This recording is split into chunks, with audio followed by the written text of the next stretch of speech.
Recording started.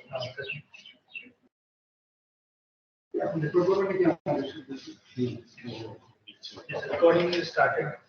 And your screen will be recorded. And through this camera, you will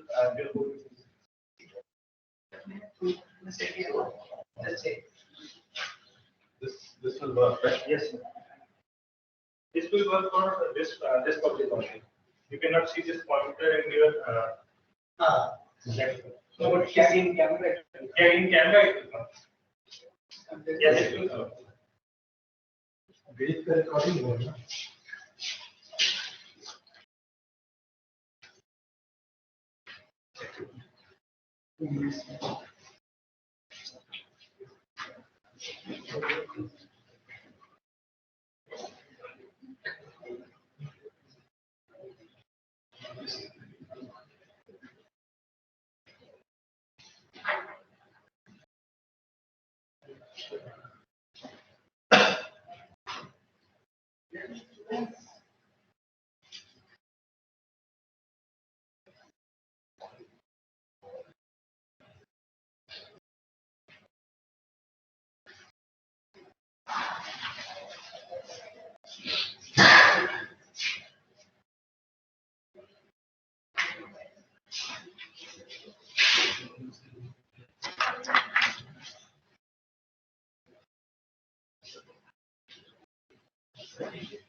This is our last session, and there were 4 talks in this session.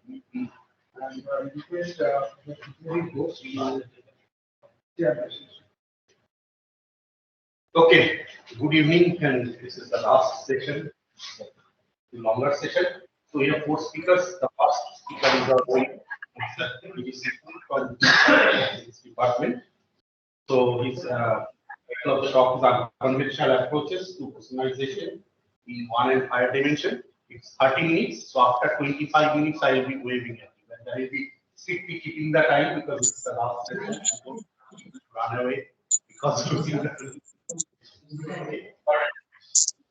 Okay, thanks Professor Ghosh and all the organizers.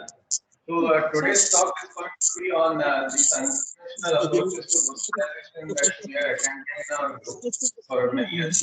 So I will start by reviewing the conventional approach to bosonization, which works very well only in 1 dimension.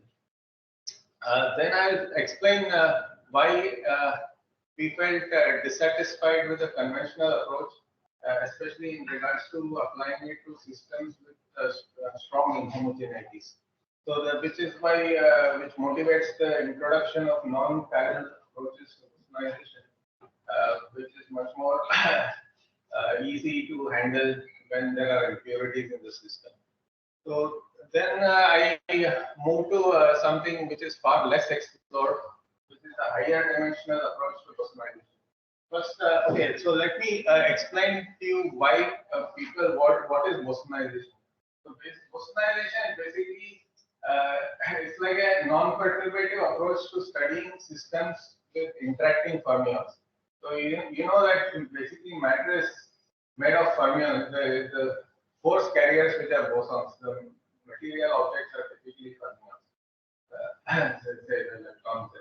So the point is that electrons especially are fermions, and the electrons are also charged particles, and they have long range interactions and so on. So so the many body problem is very horrendous. So solving many body problem non-perturbatively is challenging and desirable. Okay, so which is why people invented this technique. They stumbled upon this technique, which happens to work well in 1 dimension. And the idea is that you replace, normally non-relativistic fermions have parabolic dispersion, d squared by 2m. So instead, you replace that by linear dispersion, which so if you look at the parabolic dispersion close to the Fermi level, you replace the parabola by its tangent. So you have tangents on the left Fermi point and right Fermi point, and you extend that tangent all the way down, so it will become two straight lines which are crossing at some point. So that's basically called chiral bosonization. So the right movers are the ones which are going from left to right, and left movers going from right to left.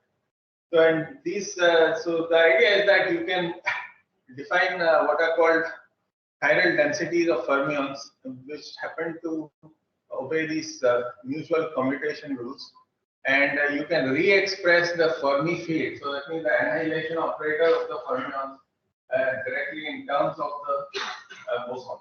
Okay, so that's why it's called bosonization. That means you turn something which is not a boson, mainly a fermion, into something involving. So it's a complicated way of expressing a fermion in terms of bosons. So which is quite remarkable that it's possible to do that. Okay, so this is well understood, and pretty much a lot is known about it. But the main drawback, according to me at least, is that it has it is artificial in the sense that it requires unbounded unbounded dispersion. So which means that density of fermions is infinite.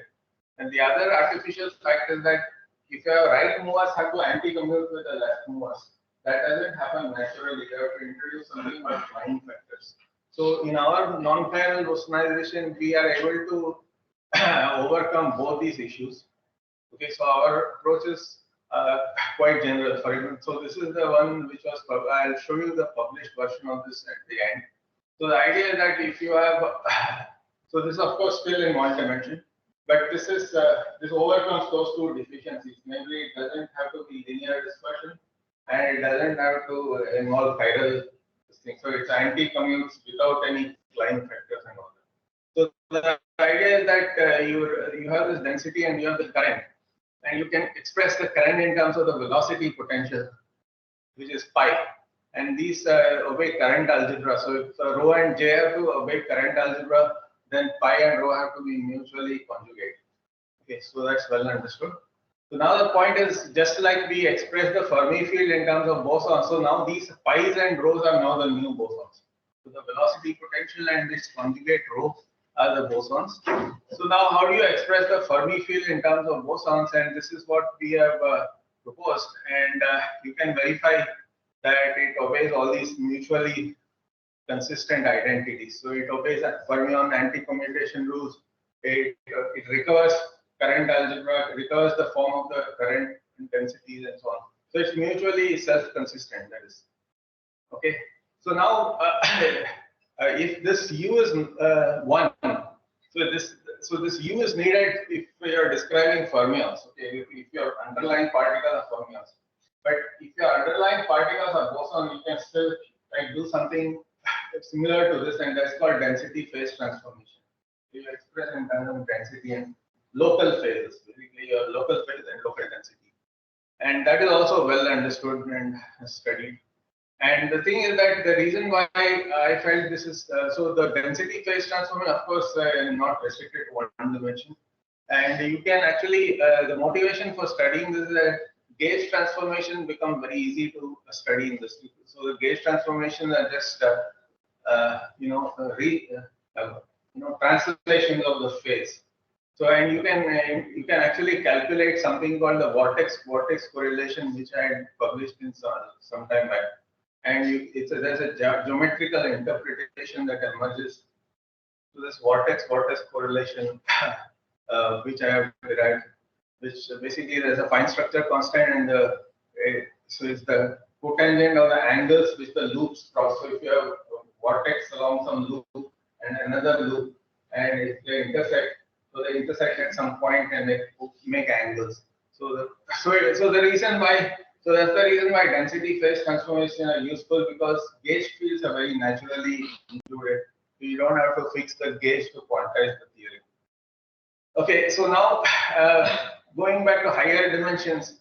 So I also a long time back published this, which shows how to turn bosons into other kinds of bosons. So these are the Bogoliubov classic quasi-particles, but then Bogoliubov never realized that you can do it exactly. That is, the Bogoliubov theory is still approximate, but this is the exact version of Bogoliubov theory, which is non-local. See, the reason is because do I have? Yeah, I think do I have a pointer here? Yeah, yeah. So this N0 is the number of this is the operator. It's the number of bosons in the condensate. So it's an operator, and there's a square root of the number of bosons in the denominator. So that means a non-local operator. So this is the non-local version of the Bogoliubov quasi-particle, and this is an exact identity. So this is published long time back, 1998. And you can invert this and all that. So the forward version, inverse version is all that. So now the point is that for a long time I was struggling to generalize this to more fermions. I mean, here both B's and C's are bosons. Now the question is, if C is a fermion, what is the analog for B, right? So that is what I define as C boson. And of course, people were fed up of that for a long time because I was constantly like insisting it's a boson. Then I realized that it's actually not a boson, and then and the thing is that its definition is also non-local, namely this. And this N that appears, of course, is not a. I mean, there's no condensate. So this is the number of particle hole pairs in the system. So across the Fermi surface. This is the number of particle hole pairs. So this is also an. So if you use this as your non-local particle hole operator, you can diagonalize the kinetic energy of the system. So the product of Fermi fields can be written as a diagonal of these. So this is like quartic. The A itself is C, and this looks quartic, but then if you sum over the Q ones, it again becomes quadratic. So that is quite remarkable that this is an identity. This is all published in my textbook, by the way. So now the question is, so I haven't been able to use it practically. So the question is, how do you do it in 3 dimensions? The density phase transformation I've been working on for some time, and I feel that I have stumbled upon the answer, and namely it is this. So the asymptotic version of the fields in 3 dimensions specifically, and this involves these kinds of operators we have introduced. And using this, I have been able to write down the RPA limit of the Green's function of interacting homogeneous system in 3 dimensions. So if you have basically the interacting Fermi gas in 3 dimensions, this is the Green's function. This is a non-perturbative Green's function of the system. Like it's the closed expression for that. Of course, you have to evaluate this Matsubara sums and all that, but otherwise it's a closed expression. Okay, so this formalism. This non-chiral formalism was published in this Steklov Mathematical Institute journal. So it's kind of mostly math-phys journals. So they were reasonably happy about this. And we have shown a lot of things. We have shown that this reproduces if you take the Green's functions. So we applied this technique to study interacting fermions with a impurity at the origin. So that's the Kane-Fisher problem. So interacting fermion you can deal using non-particle. Yeah, that is the Kane-Fisher problem, 1993. So they studied transport in Luttinger liquid with impurity.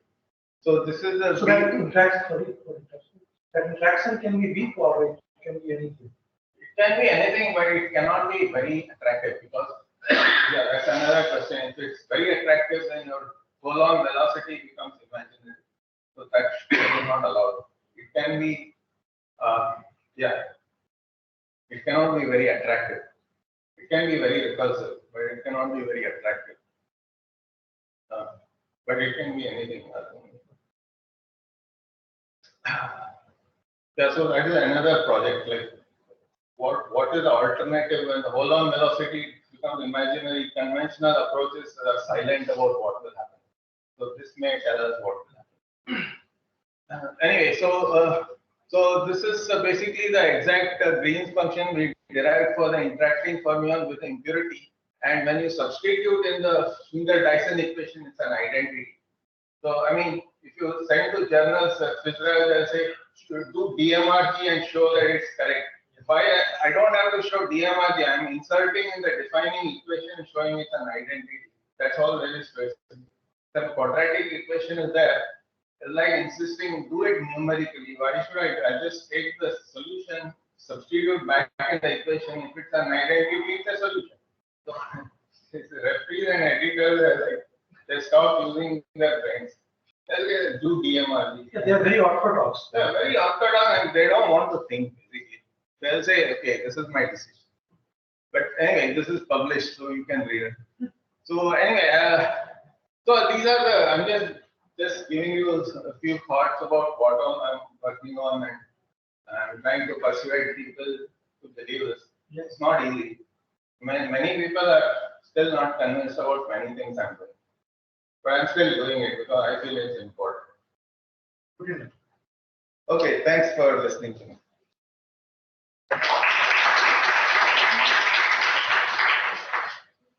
Okay, questions?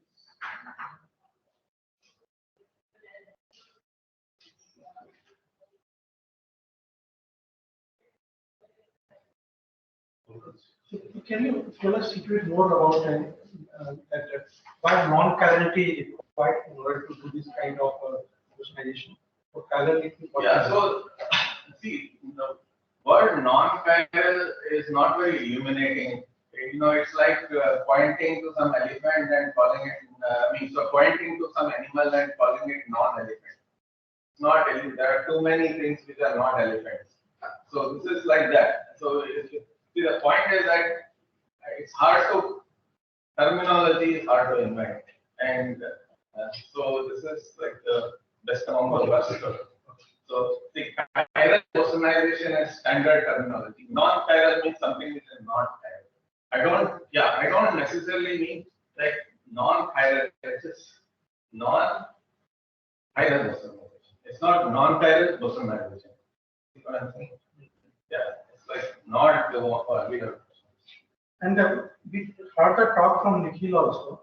So suppose if you are getting some correlation concern, some that you are able to get some transport, can that be used directly for the experimental work? Because if you are getting in terms of the impurity concentration, that will be quite very. He has compared. There is one very well-known reviews of modern physics, and you have compared with that experimental. So right now the main controversy, the reason why people don't believe is that all the theories show that exponents that they get are universal, but the exponents we seem to get appear to be non-universal, at least in some of the cases we have studied.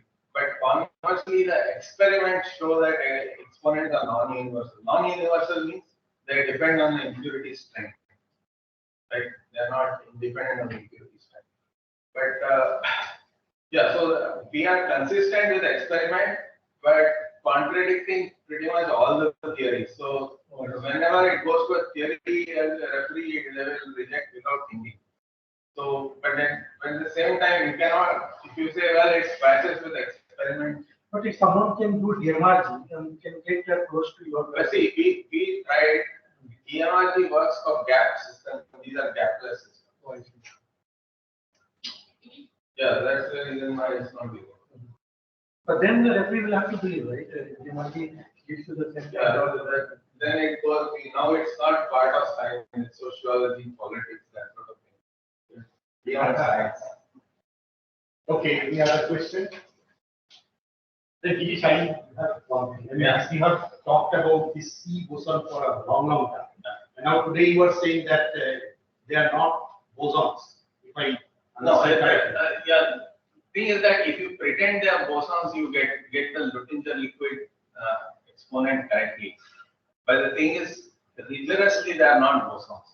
But you can pretend they are bosons and get away quite a long way. Like many things work out. But if you do it rigorously, they are not bosons. So now the question is, can you use the rigorous formalism to get those standard results? If you assume they are bosons, you get standard Luttinger liquid exponents correctly. And which is why it was published, people sort of believed it.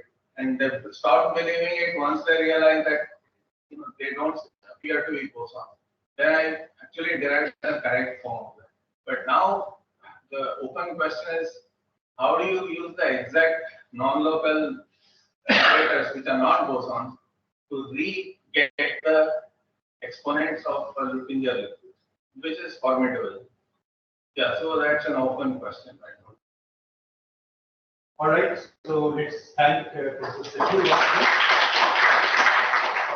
The second talk in this session is Sridhar. She's going to talk about higher order topological phases in strain insulators. So Sridhar, you have 15 minutes of time. After 10 minutes, I will wait. Then It's 5 minutes of extra time because it's very slowly. sorry, say that again.